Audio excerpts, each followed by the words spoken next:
heart of a sprawling, desolate landscape, there stretched a highway that was more than just a strip of asphalt connecting one place to another. This road, known only as the Whispering Highway, held a sinister reputation among the locals. It was said that those who dared to venture down its seemingly endless path would encounter the eerie and the unexplained. A group of adventurous friends, curious and brimming with excitement, decided to put the legends to the test. Jessica, the fearless leader of the group, rallied her companions: Mark, a skeptic with a sharp wit; Emily, an enthusiastic photographer; and Alex, the horror aficionado who always craved spine-tingling experiences. Together, they piled into an old van, armed with camping gear, snacks, and an insatiable thirst for adventure. The journey began with laughter and chatter, the van's engine humming as it devoured the miles. The landscape changed gradually, morphing from lush forests to barren plains. As twilight painted the sky with hues of orange and purple, the friends spotted an old, decrepit sign indicating the presence of a long-forgotten hotel.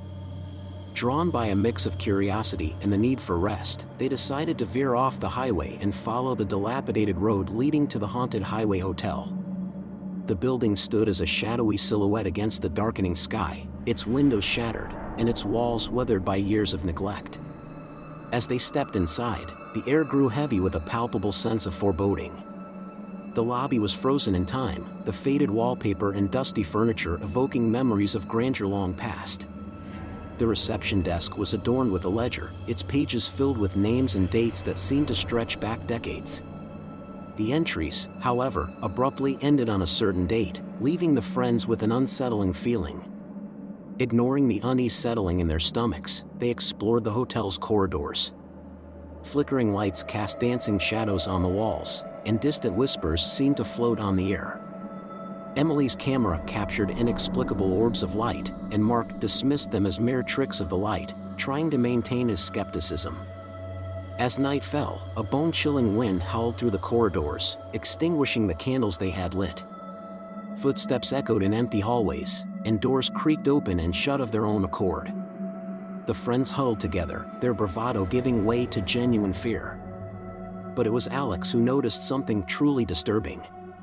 In a dusty corner of the lobby, he found an old photograph. In it, a group of guests smiled for the camera, frozen in time. Among them stood a figure that looked strikingly similar to Jessica. Except, the date on the back of the photograph predates her birth. Reality began to unravel as the friends realized that they were not alone. Apparitions materialized, reenacting scenes from the hotel's dark history. Visions of betrayal, despair, and tragedy played out before their eyes, leaving them shaken to their core. As dawn approached, the friends made a desperate decision to leave the hotel. But the corridors shifted and twisted, leading them in circles. Time seemed to stretch, and the boundaries between past and present blurred. They were trapped in a nightmarish cycle, reliving the hotel's haunting history. It was only through their combined will and determination that they managed to break free from the hotel's grip. The first rays of sunlight touched their faces as they stumbled out onto the Whispering Highway, the hotel behind them crumbling into dust. The friends never spoke of the horrors they witnessed that night. Each carried a piece of the haunting with them, a reminder that some places are best left undisturbed. And as they drove away from the Whispering Highway, they couldn't shake the feeling that something unseen was still lingering in the rearview mirror, waiting for the next curious soul to venture down its forsaken path.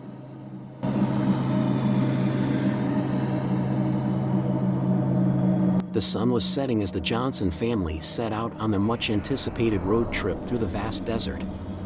With excitement in their hearts and supplies in tow, they followed the guidance of their trusty GPS system, which promised to lead them through an off-the-beaten-path adventure. The landscape was stunning, with golden sands stretching out to meet the crimson horizon. Hours turned into miles, and soon they found themselves in a desolate region. The GPS displayed the upcoming turns with unwavering confidence. But as they made the first turn, the road seemed to shift. Confusion spread through the family as they realized that the GPS directions no longer matched the surrounding terrain. "Are we lost, Dad?" young Emily asked, peering out the window at the unfamiliar landscape. "No, sweetheart, the GPS will get us back on track," her father reassured her, though a hint of unease lingered in his voice. They followed the revised directions, but with every turn, the road seemed to morph and change. The GPS voice offered instructions that led them deeper into a labyrinthine landscape. Their once bustling vehicle was now the lone presence in a sea of emptiness. Tensions among the family members rose as night fell, and their supplies began to dwindle. The radio emitted nothing but static, and their phones displayed no service. Panic loomed as they attempted to retrace their path, only to find that each backtrack brought them to an unfamiliar crossroad. Amid the rising frustration, they caught sight of a figure on the roadside, waving for help. Relieved to find another person in this eerie expanse, they pulled over and offered a ride to the haggard stranger. He introduced himself as Mark and recounted a story similar to their own, a road trip that had turned into a nightmare, trapped in a maze with no escape. Mark's arrival brought a temporary sense of unity, but the strange occurrences escalated. The moonless sky was pierced by glimpses of figures darting between the dunes. Whispers carried on the wind, unintelligible but undeniably unsettling. Mark, plagued by paranoia, insisted that they must continue onward, no matter the cost. Days turned into nights, and the Johnsons' once hopeful spirits dwindled into despair. Mark's behavior grew increasingly erratic, his eyes wild with a mixture of fear and determination. He recounted tales of a cursed town that lay ahead, a place consumed by a malevolent force that tormented all who dared to enter. The family now found themselves caught between the enigmatic route and the haunting destiny that lay ahead.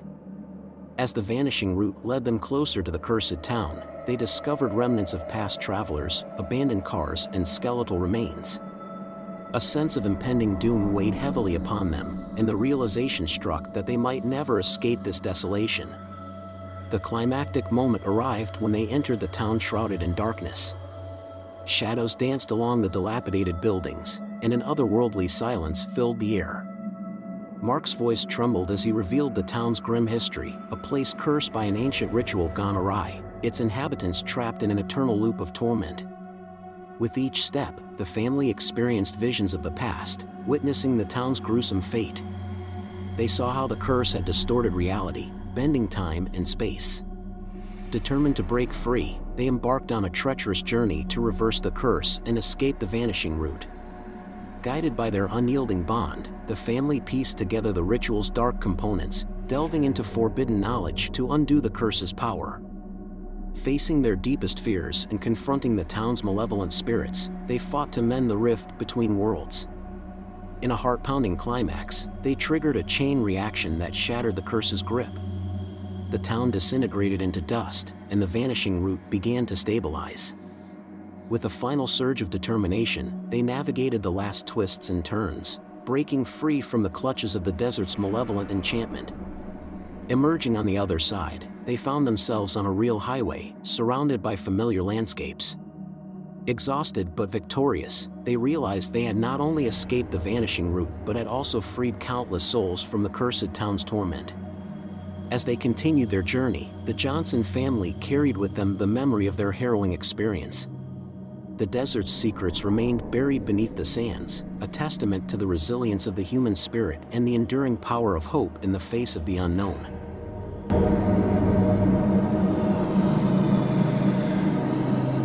The wind howled through the dark forest as Emily gripped the steering wheel of her car, rain pounding against the windshield.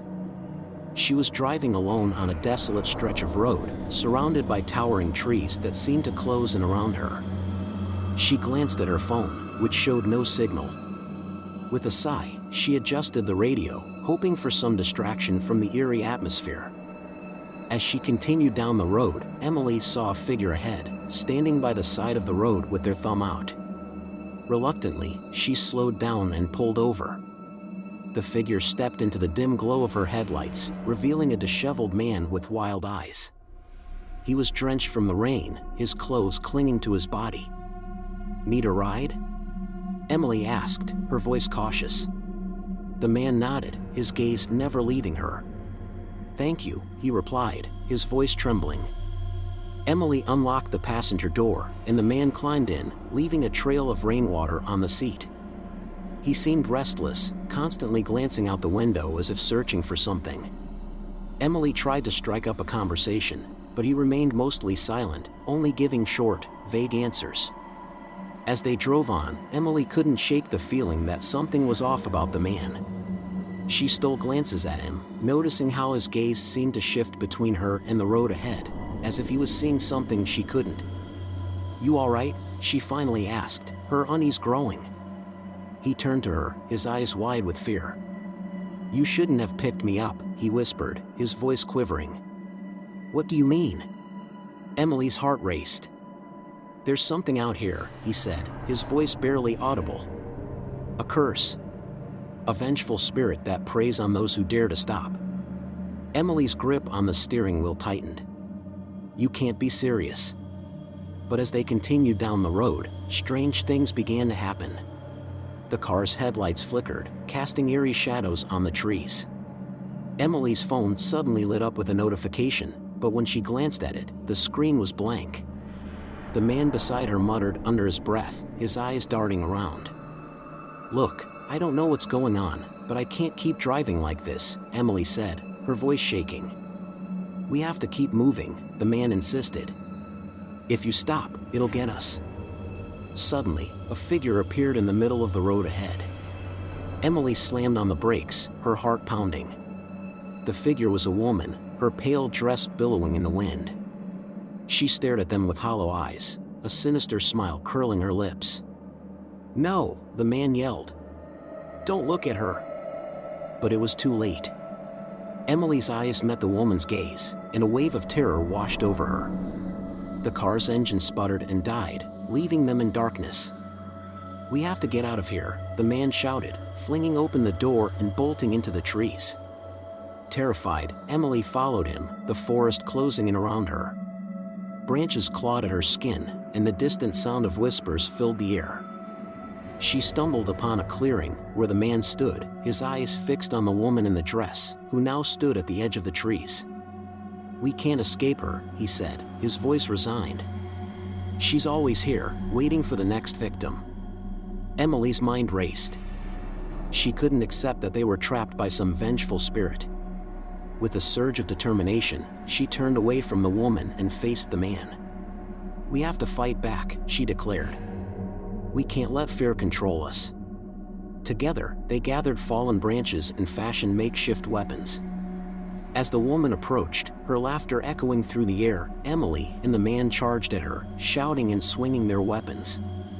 The woman's form wavered, and for a moment, it seemed like they were actually driving her back. And then, with a bone-chilling scream, the woman dissipated into mist, vanishing into the night. Breathing heavily, Emily and the man exchanged glances. The curse had been broken. Days later, Emily found herself back on the road, the memory of that night still fresh in her mind. She glanced at the empty passenger seat beside her, wondering if it had all been a hallucination brought on by exhaustion and fear. But as she drove on, she couldn't shake the feeling that somewhere in the shadows, the phantom hitchhiker still lingered, watching and waiting for his next chance to escape the curse.